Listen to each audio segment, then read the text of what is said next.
평생 허리띠 졸라매며 모은 전 재산이 한순간에 잿더미가 되고 오히려 빚더미에 올라앉게 된다면 선생님께서는 남은 인생을 어떻게 살아가시겠습니까? 남편 병수발에 자식들 결혼까지 다 시키고 이제 좀 편하게 살아보나 했더니 2억이라는 빚만 떠안게 된 61세 주부의 피눈물. 그리고 퇴직금 3억을 주식으로 날리고 아내와 자식들 얼굴도 못 보겠다며 절망하는 67세 가장의 이야기가 혹시 남의 일처럼만 들리시나요? 아닙니다. 이게 바로 지금 대한민국의 현실입니다. 통계청 자료에 따르면 60세 이상 샤명 중 무려 6명이 빚을 지고 있습니다. 성실하게 살아온 죄밖에 없는데 왜 우리의 노후는 이토록 불안하고 고통스러워야만 하는 걸까요? 잘못된 선택 한 번, 예기치 못한 불행이 우리의 남은 인생을 어떻게 송두리째 무너뜨리는지, 그리고 그 절망의 늪에서 빠져나올 방법은 정말 없는 것인지 오늘 영상 놓치시면 평생 후회하실지도 모릅니다. 선생님, 만약에 딱 하루만 과거로 돌아갈 수 있다면 언제로 돌아가고 싶으세요? 소화기 너머로 들려오는 낯선 질문에 나는 잠시 말을 잃었다. 희뿌연 새벽 공기를 가르며 인력사무소로 향하던 길이었다. 찬바람이 옷깃을 파고들었지만 그 질문은 바람보다 더 시리게 심장을 파고들었다. 3년 전 남편의 3년상을 막 마쳤던 그 봄날로 돌아갈 수만 있다면, 아니 그보다 더 전으로 빚보증 한 번 잘못 써서 평생 모은 돈을 날리고 화병으로 쓰러진 남편의 손을 붙잡고 여보, 괜찮아. 우리 다시 시작하면 되라고 억지 미소를 지었던 그날 밤으로 돌아갈 수만 있다면. 하지만 이미 엎질러진 물이었고 시간은 결코 되돌릴 수 없는 강물처럼 흘러가 버렸다. 나는 올해 61, 이정숙이다. 경기도 수원의 낡은 빌라 4층, 계단을 오를 때마다 삐걱거리는 무릎은 내 인생의 무게처럼 무겁기만 하다. 3년 전 10년 넘게 병상에 누워있던 남편을 먼저 하늘로 보냈다. 남편의 오랜 투병 생활은 억척 같았던 내 삶의 전부였다. 새벽같이 일어나 남편의 약을 챙기고 아이들 도시락을 싸고 파출부 일을 나가 푼돈을 벌었다. 그렇게 악착같이 살아내며 두 아들 모두 번듯하게 결혼시켜 내보냈다. 이제야말로 지긋지긋한 가난과 병수발에서 벗어나 나만의 인생을 살아볼 수 있겠구나. 안도의 한숨을 내쉬었던 것도 잠시였다. 남편이 떠난 빈자리는 생각보다 컸고 적적함을 달랠 길이 없었다. 자식들에게 짐이 되기는 죽기보다 싫었다. 손주들 과자값이라도 내 손으로 벌고 싶다는 소박한 꿈, 그리고 텅 빈 마음을 채워줄 무언가가 절실했다. 그때 눈에 들어온 것이 동네 상가에 나온 작은 식당 자리였다. 평생 남의 집 밥만 해주던 내가 이제는 내 이름 석자를 걸고 손님들에게 따뜻한 밥 한 끼를 대접하고 싶었다. 어머니, 식당이요? 그거 아무나 하는 거 아니에요. 요즘 경기도 안 좋은데. 엄마, 그냥 저희가 드리는 용돈 받으시면서 편하게 쉬세요. 왜 사서 고생을 하시려고 그래요. 아들들은 극구 말렸다. 하지만 그때는 그 말이 들리지 않았다. 내 인생의 마지막 도전이자 유일한 탈출구라고 생각했다. 남편 병원비와 아이들 결혼자금으로 쓰고 남은 얼마 안 되는 돈과 퇴직금, 그리고 은행에서 대출받은 1억 원을 합쳐 식당을 열었다. 이름은 엄마의 밥상. 매일 새벽 시장에 나가 가장 신선한 재료를 고르고 내 자식에게 먹인다는 마음으로 정성껏 음식을 만들었다. 처음에는 손님이 제법 있었다. 어머니 손맛이 좋다며 단골도 생겼다. 하루하루 몸은 고됐지만 손님들의 칭찬 한마디에 피로가 눈 녹듯 사라졌다. 그래, 이렇게 살면 되는 거야. 내 힘으로 일어서는 거야. 희망이 보였다. 하지만 그 희망은 신기루처럼 짧았다. 식당 문을 연 지 채 1년도 되지 않아 코로나라는 불청객이 덮쳤다. 거리는 텅 비었고 식당 문은 굳게 닫혔다. 하루 매출이 10,000원도 안 되는 날이 허다했다. 버티고 또 버텼다. 곧 괜찮아질 거라는 헛된 희망을 붙잡고 매달 수백만 원의 임대료와 대출 이자를 감당해야 했다. 결국 모아두었던 돈은 바닥을 드러냈고 빚은 눈덩이처럼 불어났다. 결국 2년 만에 식당 문을 닫았다. 내 손에 남은 것은 2억 원이라는 어마어마한 빚과 텅 빈 가게, 그리고 부서진 꿈뿐이었다. 정숙 씨, 괜찮아? 얼굴이 반쪽이 됐네. 언니 나 이제 어떻게 해야 돼? 가게를 정리하던 날, 옆집 과일 가게 언니 품에 안겨 한참을 울었다. 하늘이 무너져 내리는 것 같았다. 평생을 성실하게 남에게 손가락질 받지 않으려 아등바등 살아왔는데 왜 내게 이런 시련이 닥치는 걸까? 신이 있다면 멱살이라도 잡고 따지고 싶었다. 자식들에게는 차마 빚 이야기를 꺼낼 수 없었다. 이제 막 가정을 꾸리고 제 살길 찾아가는 아이들에게 짐이 될 수는 없었다. 엄마는 괜찮다. 걱정하지 마라. 태연한 척 전화를 끊고 돌아서서 얼마나 많은 눈물을 삼켰는지 모른다. 당장 먹고 사는 것이 문제였다. 빚 독촉 전화는 매일같이 빗발쳤고 한 달에 수십만 원에 달하는 이자만이라도 갚아야 했다. 60이 넘은 나를 써주는 곳은 없었다. 그러다 우연히 구인 광고에서 건물 청소 미화원 모집 공고를 보았다. 다음 날 새벽, 나는 고무장갑과 앞치마를 두르고 낯선 빌딩의 화장실을 청소하고 있었다. 락스 냄새에 머리가 핑 돌고 쭈그려 앉아 변기를 닦을 때마다 욱신거리는 무릎에 눈물이 핑 돌았다. 하지만 이를 악물었다. 이까짓 거 남편 병수발 10년도 했는데 못할 게 뭐람. 그렇게 1년을 꼬박 일했다. 새벽 5시에 일어나 첫 차를 타고 출근하고 밤늦게 돌아와 파김치가 된 몸을 누이면 곧바로 새벽이 밝아왔다. 내 인생에 쉼이라는 단어는 사치였다. 하지만 망가진 몸은 의지를 따라주지 않았다. 결국 무릎에 탈이 났다. 의사는 연골이 다 닳아서 더 이상 걷기 힘들다며 수술을 권했지만 당장 수술비는커녕 입에 풀칠하기도 빠듯한 형편이었다. 결국 청소일도 그만둘 수밖에 없었다. 이제 내게 남은 것은 아무것도 없다. 모아놓은 돈 한 푼 없이 2억 원의 빚만 고스란히 남았다. 일을 그만둔 뒤로는 하루하루가 지옥이다. 창밖으로 보이는 세상은 여전히 분주하게 돌아가는데 나만 홀로 이 작은 방에 갇혀 썩어가는 기분이다. 며칠 전에는 쌀이 떨어져 사흘을 꼬박 굶었다. 굶는 것보다 더 무서운 것은 절망감이었다. 이렇게 살아서 뭐하나. 캄캄한 방 안에 홀로 누워있으면 나쁜 생각이 스멀스멀 고개를 든다. 먼저 간 남편을 따라가면 이 고통도 끝날까. 엄마, 잘 지내시죠? 이번 주말에 애들 데리고 한번 갈게요. 맛있는 거 해주세요. 어제는 큰아들에게서 전화가 왔다. 차마 쌀이 떨어졌다는 말은 입 밖으로 나오지 않았다. 오냐? 얼른 와라. 엄마가 맛있는 갈비찜 해줄게. 아무렇지 않은 척 밝게 대답하고 전화를 끊었다. 그리고 수화기를 내려놓자마자 참았던 눈물이 폭포수처럼 쏟아졌다. 통장 잔고는 텅 비었고 당장 이번 주말 아이들에게 내어줄 갈비찜은커녕 내 한 끼 밥을 걱정해야 할 처지였다. 창밖으로 어둠이 짙게 깔렸다.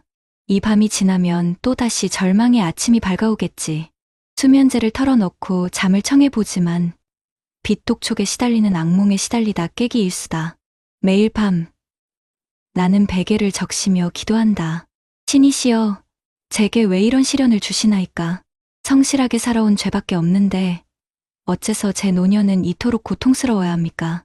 잘못된 선택 한 번이 예기치 못한 불행이 내 남은 인생을 이렇게 송두리째 무너뜨릴 줄은 꿈에도 몰랐다. 오늘 밤도 나는 잠 못 이루고 뒤척인다. 캄캄한 천장을 바라보며 하염없이 눈물을 흘린다. 이 절망의 늪에서 빠져나갈 방법은 정말 없는 것일까? 내일 아침 나는 다시 일어설 수 있을까? 아닙니다. 아닙니다, 선생님. 제가 잘못 생각했습니다. 문득 정신을 차렸다. 인력사무소 앞이었다. 소화기 너머에서는 여전히 나를 선생님이라 부르는 젊은 목소리가 들려왔다. 언제부터 통화를 하고 있었는지, 내가 무슨 말을 짓거렸는지 기억조차 나지 않았다. 저는 돌아가고 싶지 않습니다. 만약 돌아갈 수 있더라도 다시는 그 지옥 같은 시간을 반복하고 싶지 않아요. 차라리 지금이 낫습니다. 아무 희망도 기대도 없는 지금이 차라리 마음 편합니다. 스스로 내뱉은 말에 소름이 돋았다. 나는 정말 괜찮은 걸까? 아니, 나는 지금 무너져 내리고 있었다. 발버둥 칠수록 더 깊은 수렁으로 빠져드는 기분이었다. 하지만 인정하고 싶지 않았다. 내 약한 모습을 누구에게도 보이고 싶지 않았다. 특히 내 자식들에게만큼은. 띠링, 문자 한 통이 도착했다. 작은 아들이었다. 엄마, 사랑해요. 이번 주말에 용돈 두둑이 들고 갈게요. 힘내세요. 짧은 문자 한 줄에 무너져 내렸던 둑이 다시 터져 나왔다. 그래. 나 혼자가 아니었다. 나를 사랑해주는 아들들이 있었다. 이대로 주저앉을 수는 없다. 어떻게든 다시 일어서야 한다. 하지만 어떻게? 방법이 보이지 않았다. 2억이라는 빚은 내 힘으로는 도저히 감당할 수 없는 거대한 산처럼 느껴졌다. 그 산이 내 남은 인생을 짓누르고 있었다. 숨을 쉴 수가 없었다. 나는 그저 이 캄캄하고 긴 터널의 끝에 아주 작은 빛이라도 비치기를 간절히 바랄 뿐이었다. 이 지독한 어둠 속에서 나를 건져줄 동화줄은 과연 내려오기나 할까. 나는 오늘 밤도 그저 눈물로 밤을 지새운다. 이것이 바로 2025년 대한민국 61살 이정숙의 현실이다. 여러분 어떠시나요? 위의 사례는 정말 비참하고 서글픈 인생 아닌가요? 하지만 지금부터 소개해드리는 사례는 정반대의 선택으로 행복한 노후를 보내고 있는 분을 소개해드리겠습니다. 여보, 이리 와서 이것 좀 봐요. 작년에 심은 블루베리가 올해는 아주 주렁주렁 열렸네. 햇살이 따사롭게 쏟아지는 베란다에서 남편을 부르는 내 목소리에는 웃음꽃이 가득하다. 올해 63, 박영희. 나는 35년간 아이들을 가르치다 3년 전 정년퇴직한 교사다. 남편 역시 은행에서 30년을 꼬박 일하고 명예퇴직했다. 우리는 지금 경기도 파주의 아담한 아파트에서 그 누구보다 평온하고 행복한 노후를 보내고 있다. 누군가는 우리의 삶이 너무 심심하고 재미없다고 할지도 모른다. 하지만 거친 파도를 헤쳐온 배가 잔잔한 항구에 정박했을 때 느끼는 안도감. 바로 그것이 지금 우리가 느끼는 행복이다. 물론 우리에게도 위기의 순간은 있었다. 아니, 어쩌면 이정숙 씨보다 더 달콤하고 위험한 유혹이었다. 퇴직을 앞둔 2022년 가을이었다. 평생을 붙어 다녔던 친구 미숙이가 솔깃한 제안을 해왔다. 영희야, 우리 이대로 늙을 수 없지 않니? 강릉에 기가 막힌 땅이 나왔는데 우리 퇴직금 합쳐서 예쁜 펜션을 짓는 거야. 커피도 팔고 바비큐장도 만들고. 생각만 해도 멋지지 않아? 우리 이름으로 된 사업 한번 해봐야지. 심장이 쿵쾅거렸다. 평생을 학교와 집만 오가며 정해진 월급에 맞춰 살아온 나였다. 박영이라는 내 이름 석자를 건 무언가를 해보고 싶다는 욕망이 스멀스멀 피어올랐다. 미숙이가 보여주는 조감도는 꿈처럼 아름다웠고 인터넷 블로그에 올라온 펜션 사장님들의 성공기는 뜬구름 같던 내 욕망에 불을 지폈다. 그날 밤 나는 남편에게 조심스럽게 이야기를 꺼냈다. 여보, 우리도 뭔가 새로운 도전을 해보는 건 어떨까요? 미숙이랑 펜션 사업을 해보면. 내 말이 채 끝나기도 전에 평생 한 번 언성 한 번 높인 적 없던 남편의 얼굴이 굳어졌다. 당신 제정신이야? 우리가 평생 어떻게 살아왔는지 잊었어? 당신과 나, 두 아들 키우면서 악착같이 아끼고 모아서 이제 겨우 이 집 한 채 빚 없이 장만하고 애들 결혼시켰어. 우리가 아는 건 성실하게 돈 벌고 아껴 쓰는 것뿐이야. 평생 해보지도 않은 사업에 그것도 인생의 마지막에 받은 퇴직금을 전부 쏟아붓는 건 도박이야. 도박. 남편의 말은 비수처럼 날아와 가슴에 꽂혔다.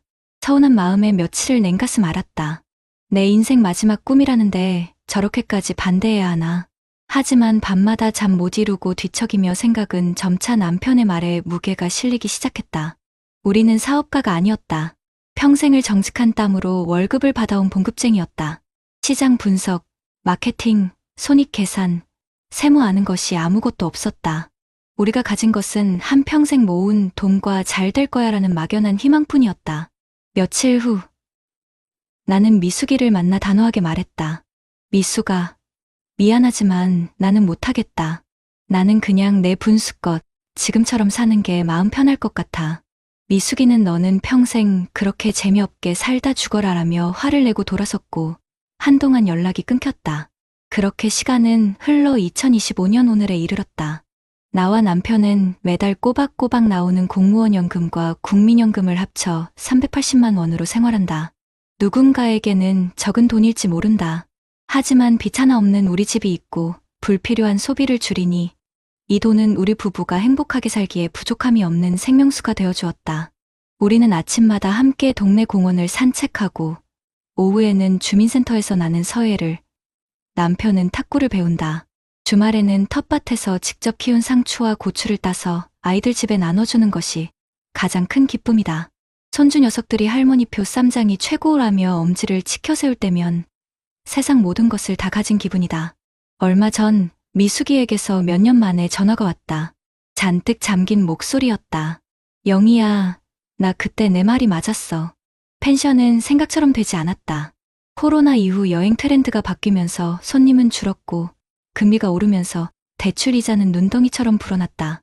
결국 빚만 잔뜩 진 채 헐값에 펜션을 넘기고 지금은 아파트 경비원 남편이 벌어오는 돈으로 겨우 생활하고 있다고 했다. 소화기 너머로 들려오는 친구의 한숨 섞인 목소리에 내 마음도 무겁게 가라앉았다. 만약 그때 내가 남편의 말을 무시하고 고집을 부렸다면 지금쯤 전화기 너머에서 한숨을 쉬고 있는 것은 바로 나였을지도 모른다. 띠링. 큰아들에게서 영상통화가 걸려왔다. 화면 가득 손주 녀석의 얼굴이 나타났다.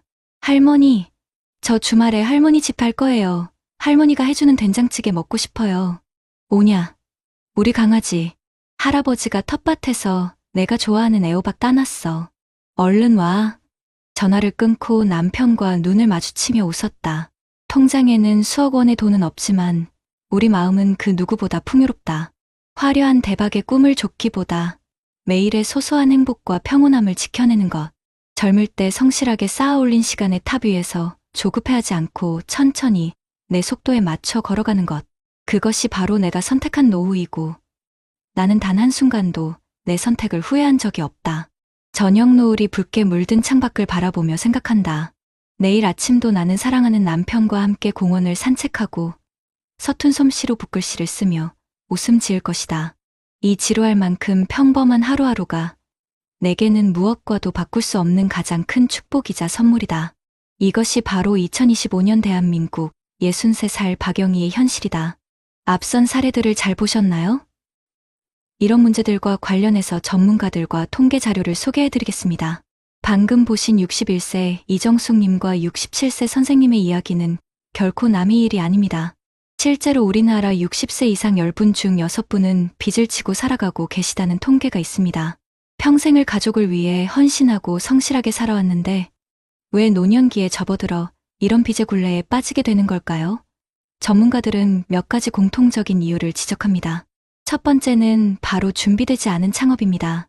이정숙님처럼 자녀들에게 더 이상 손 벌리기 싫고 아직 일할 힘은 있는데 마땅한 직장을 구하기 어려우니 퇴직금이나 모아둔 돈으로 식당이나 가게를 차리는 분들이 정말 많습니다. 하지만 아시다시피 자영업은 결코 만만치 않습니다. 특히 경험이 부족한 상태에서 경쟁이 치열한 업종에 뛰어들었다가 코로나 같은 예기치 못한 변수까지 만나면 버텨낼 재간이 없는 거죠. 가게를 유지하려고 대출을 받기 시작하면 빚은 눈덩이처럼 불어나고 결국 폐업 후에는 빚만 남는 악순환에 빠지게 되는 겁니다. 두 번째는 위험한 투자입니다. 67세 선생님의 사례처럼 은행 이자는 너무 낮고 모아둔 퇴직금만으로는 노후가 불안하게 느껴지니 누군가의 말만 믿고 주식이나 부동산 같은 고위험 투자에 전 재산을 쏟아붓는 경우입니다. 평생 모은 돈을 한순간에 잃어버리면 그 상실감과 절망감은 이루 말할 수 없겠죠. 경제적인 타격은 물론이고 가족 관계까지 무너뜨리는 비극으로 이어지기 십상입니다. 이렇게 경제적 어려움에 처하면 이정숙님처럼 다시 일자리를 찾아 나서지만 현실은 냉혹합니다. 예전처럼 몸이 따라주지도 않고 나이가 많다는 이유로 제대로 된 일자리를 구하기는 하늘의 별 따기입니다. 결국 저임금의 고된 육체 노동을 전전하다 건강마저 잃게 되는 경우가 부지기수입니다. 이런 상황이 계속되면 어떻게 될까요? 돈 문제, 건강 문제, 그리고 사회로부터 고립됐다는 외로움까지 겹치면서 극심한 우울감에 시달리게 됩니다. 실제로 우리나라 노인 우울증과 자살률은 세계적으로도 매우 높은 수준인데 그 가장 큰 원인이 바로 경제적 빈곤 때문이라고 합니다. 그렇다면 이렇게 암울한 현실 속에서 행복한 노후는 정말 불가능한 걸까요? 아닙니다. 여기서 우리는 안정적인 노후를 보내고 있는 박영희 선생님의 사례를 눈여겨봐야 합니다. 박영희 선생님 부부는 공무원 연금과 국민연금을 합쳐 매달 380만 원의 고정적인 수입으로 생활하고 계십니다. 큰 돈은 아니지만 이분들에게는 가장 큰 자산이 하나 있습니다. 바로 빚이 없다는 사실입니다. 전문가들이 입을 모아 강조하는 안정적인 노후의 첫 번째 조건이 바로 은퇴 전 부채 청산입니다. 빚이 없으니 매달 들어오는 연금으로 생활비를 쓰고 남는 돈으로 소소한 행복을 누릴 여유가 생기는 거죠. 또 한 가지 중요한 점은 박영희 선생님 남편께서 주변의 유혹에도 불구하고 펜션 사업 같은 불확실한 투자에 뛰어들지 않았다는 겁니다. 평생 모은 소중한 노후 자금을 위험한 곳에 던지는 대신 안정적인 현금 흐름을 지키는 현명한 선택을 하신 거죠. 하지만 돈이 전부는 아닙니다. 박영희 선생님 부부의 삶이 행복해 보이는 진짜 이유는 따로 있습니다. 매일 함께 산책하며 건강을 챙기고 서예와 탁구 같은 새로운 취미를 배우며 삶의 활력을 얻고 텃밭을 가꾸고 손주들과 시간을 보내며 정서적인 만족감을 느끼는 것. 바로 이런 비재정적인 요소들이야말로 노년의 삶을 풍요롭게 만드는 핵심입니다. 결국 두 사례는 우리에게 명확한 교훈을 줍니다. 노후 준비는 단순히 돈을 많이 모으는 것이 아니라 은퇴 후의 삶을 어떻게 살아갈 것인지 구체적으로 계획하는 과정이라는 것을요. 국민연금만 믿지 말고 퇴직연금이나 개인연금을 통해 안정적인 현금 흐름을 여러 개 만들어 두는 지혜가 필요합니다. 그리고 이제 자식이 나의 노후를 책임져 줄 거라는 자식 보험 시대는 끝났다는 사실을 인정하고 스스로의 노후를 책임질 수 있는 자립심을 길러야 합니다. 무리한 투자나 창업은 독이 든 성배와 같다는 것을 명심하고 차라리 검소하게 살더라도 빚없이 안정적인 삶을 추구하는 것이 훨씬 현명합니다. 무엇보다 중요한 것은 건강과 관계입니다. 꾸준히 건강을 관리하고 새로운 것을 배우고 가족이나 친구들과 즐겁게 교류하는 것만큼 확실한 노후 대비는 없습니다. 이정숙님의 눈물이 더 이상 우리 사회에 흐르지 않도록, 그리고 더 많은 분들이 박영희 선생님처럼 웃음 가득한 노후를 맞이할 수 있도록 저희 채널이 앞으로도 여러분 곁에서 힘이 되어 드리겠습니다. 그렇다면 납선 사례들을 해결할 수 있는 방법은 무엇이 있을까요? 먼저 이정숙님처럼 벼랑 끝에 내몰린 시니어분들의 가장 큰 고민, 바로 빚과 경제적 어려움을 해결하는 방법부터 함께 이야기 나눠볼게요.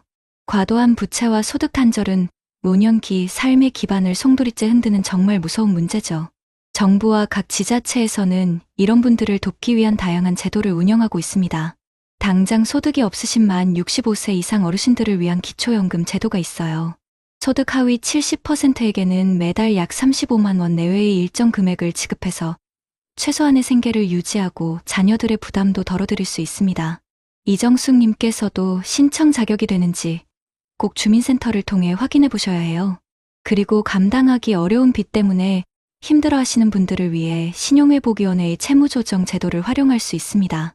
프리워크아웃이나 개인 워크아웃 같은 제도를 통해서 이자율을 낮추고 상환기간을 연장하거나 심지어 일부 채무를 감면받을 수도 있어요.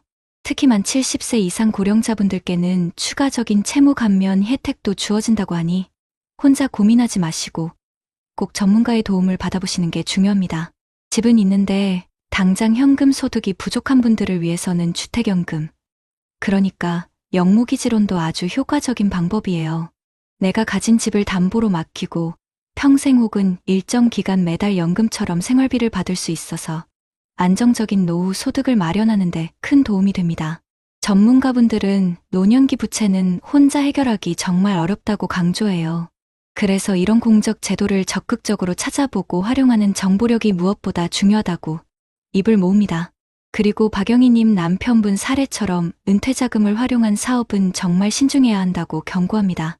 특히 경험이 없는 생계형 창업은 실패할 확률이 매우 높기 때문에 퇴직금은 섣부른 투자보다는 안정적인 연금 상품이나 예금으로 지키는 것이 훨씬 현명한 선택이라고 조언하고 있어요. 다음은 일자리 문제로 넘어가 볼까요? 건강 문제로 청소일마저 그만두게 된 이정숙님의 이야기는 노년기 재취업이 얼마나 어려운지를 잘 보여줍니다. 정부는 이런 어려움을 해결하기 위해 다양한 일자리 지원 사업을 시행하고 있는데요. 먼저 보건복지부와 각 지자체가 주관하는 노인 일자리 및 사회활동 지원 사업이 있습니다.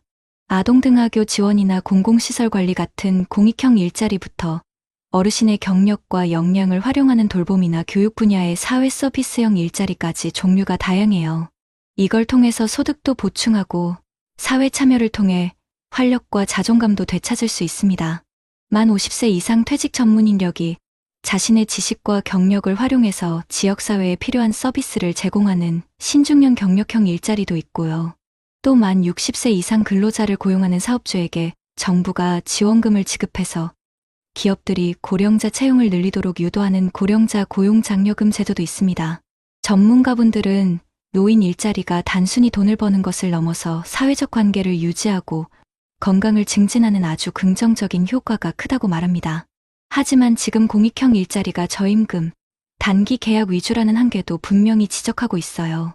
박영희 님처럼 은퇴 후에도 만족도를 높일 수 있도록 개인의 경력과 전문성을 살릴 수 있는 양질의 일자리를 지속적으로 확대해야 한다고 조언하며 이를 위해 정부와 지자체의 재교육 및 직업훈련, 프로그램 강화가 시급하다고 강조합니다. 마지막으로 극단적인 생각까지 하셨던 이정숙님의 사례에서 볼 수 있듯이 노년기 정신건강 문제의 심각성도 빼놓을 수 없습니다. 박영희님께서 취미 활동과 가족 교류로 활기찬 노후를 보내는 것과는 정말 대조적이죠.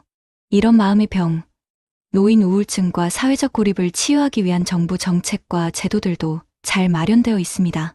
전국 시군구에 설치된 정신건강복지센터와 치매안심센터에서는 누구나 쉽게 정신건강 상담을 받을 수 있어요. 특히 노인 우울증은 조기에 발견하고 상담하는 것이 정말 중요하고 전문 상담사의 도움을 통해 심리적 안정을 찾고 필요한 치료로 연계될 수 있습니다. 또 일상생활이 어려운 취약 노인분들을 대상으로 하는 노인 맞춤 돌봄 서비스도 있어요.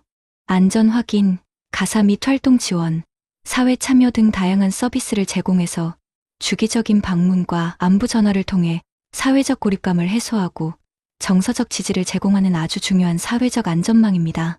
박영희 님이 즐기시는 서예, 탁구 같은 다양한 여가 교육 프로그램을 제공하는 경로당 및 노인복지관도 활성화되어 있습니다. 단순한 쉼터를 넘어 교류와 배움의 공간으로 기능하면서 새로운 친구도 사귀고 활기찬 노년을 보낼 수 있도록 지원하고 있어요. 전문가분들은 재정적 안정만큼이나 비재정적 노후 준비가 중요하다고 강조합니다. 박영희 님의 사례처럼 은퇴 후의 시간을 채워줄 취미생활, 꾸준한 운동 습관, 그리고 가족 및 친구와의 유대 관계는 노년기 삶의 만족도를 결정하는 핵심 요소입니다. 경제적 어려움이 심리적 위축으로 이어지지 않도록 문턱 낮은 상담 서비스를 적극적으로 이용하고 동네 복지관 프로그램에 참여해서 스스로 사회와 연결되려는 노력이 무엇보다 중요하다고 조언하고 있습니다. 이정숙님의 눈물이 그저 한 개인의 불행으로 끝나지 않으려면 이렇게 촘촘하게 마련된 사회적 안전망을 적극적으로 활용하고 박영희님의 현명한 선택을 교훈 삼아 우리 사회 전체가 시니어의 삶에 더 많은 관심을 가져야 할 때입니다. 세월의 강물, 굽이굽이 흘러주름진 얼굴에 삶의 흔적 새기네. 때론 거친 물살에 쓸려가듯 아팠고 때론 잔잔한 물결에 평화로이 미소 지었네. 잊지 말아요. 그 모든 순간이 당신이라는 아름다운 강을 만들었음을. 이제 이 강물 끝 새로운 바다가 펼쳐지니 두려워 말아요. 아직 끝나지 않은 당신의 이야기. 사랑하는 시니어 여러분, 그리고 그분들의 소중한 가족 여러분. 이정숙님의 메마른 눈물 속에서 우리는 삶의 벼랑 끝에 선 고독과 절망을 보았습니다. 앞만 보고 달려온 세월 끝에 찾아온 경제적 어려움, 건강의 그림자, 그리고 그 모든 것을 홀로 감당해야 하는 막막함은 비단 이정숙님만의 이야기가 아닐 겁니다. 하지만 박영희님의 환한 미소와 활기찬 일상에서는 또 다른 희망을 발견했습니다. 넉넉한 준비와 끊임없이 배우고 나누는 삶이 얼마나 빛날 수 있는지, 서로 기대고 함께 걸어가는 길이 얼마나 따뜻한지를 말입니다. 우리 모두는 때때로 이정숙님처럼 막막한 어둠 속에 갇힌 듯한 기분을 느낄 수 있습니다. 하지만 기억해 주세요. 당신은 혼자가 아니라는 것을. 절망의 끝에 섰다고 느껴질 때조차 우리가 함께 찾아볼 수 있는 작은 손길, 희망의 빛은 언제나 존재합니다. 기초연금의 따스한 품이 당신의 최소한의 삶을 지켜줄 수 있고 신용회복위원회의 문을 두드리면 얽히고 설킨 빚의 실타래를 전문가의 도움으로 풀어낼 수 있습니다. 살아온 터전인 집이 든든한 버팀목이 되어주는 주택연금은 안정적인 내일을 위한 희망의 씨앗이 될 수 있습니다. 섣부른 투자의 유혹 대신 현명하게 지켜낸 노후 자금은 불안한 마음을 든든하게 받쳐줄 뿌리가 될 것입니다. 이정숙 님이 건강 문제로 청소일마저 놓아야 했던 것처럼 몸의 변화는 피할 수 없는 현실입니다. 그러나 포기하지 않는다면 당신의 경험과 지혜를 나눌 수 있는 새로운 일자리의 문은 언제든 열릴 수 있습니다. 보건복지부와 지자체의 노인 일자리 사업은 단순히 소득을 넘어 사회의 일원으로서 당신의 가치를 다시금 느끼게 해줄 소중한 기회가 될 것입니다. 당신의 손길이 필요한 곳이 얼마나 많은지, 당신의 이야기가 누군가에게 얼마나 큰 위로가 될 수 있는지 잊지 마세요. 무엇보다 우리 마음의 건강을 지키는 일은 정말 중요합니다. 극단적인 생각까지 했던 이정숙님의 눈물이 다시는 흐르지 않도록 혼자 아파하지 마세요. 전국 시군구에 설치된 정신건강복지센터와 치매안심센터는 당신의 이야기를 들어주고 지친 마음을 어루만져 줄 따뜻한 공간입니다.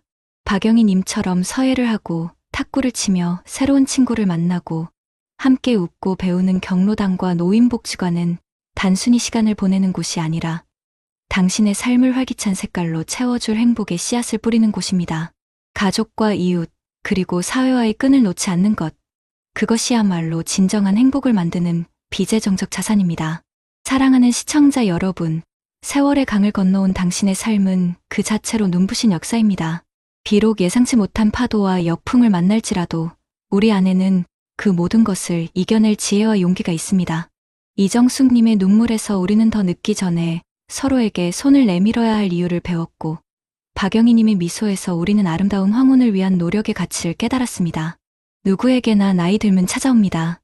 하지만 그 나이 듦이 고통과 슬픔이 아닌 충만함과 행복으로 가득 채워질 수 있도록 우리는 서로에게 기꺼이 길잡이가 되어주어야 합니다. 당신의 남은 날들이 걱정과 근심으로 얼룩지지 않고 매일매일 새로운 희망으로 빛나기를 진심으로 바랍니다. 작은 용기, 한 걸음의 노력, 그리고 서로를 향한 따뜻한 마음이 모여 당신의 노년은 그 어떤 시절보다도 아름다운 황금빛으로 물들 것입니다. 우리는 당신의 모든 순간을 응원하며 언제나 곁에서 함께 걸어가겠습니다.